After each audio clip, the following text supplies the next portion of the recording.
Oh, this will probably be my, geez, 8th or 9th around the island race. I've done over a dozen around the island races here at Block Island. So now I've had 2 years of anticipation for today.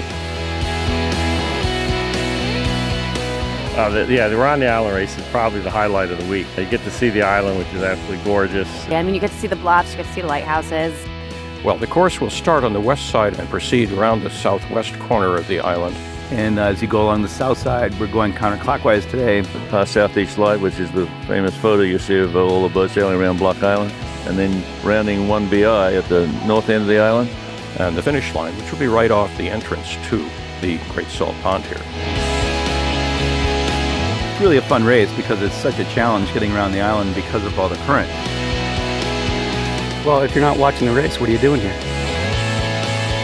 Whether you're racing or just hanging out, it's just a great place to be. It's just laid back. I mean, there's good restaurants. You go to any of these beaches and you're by yourself. It's just a fun island. Friends, sailing, good time, couple mudslides in between.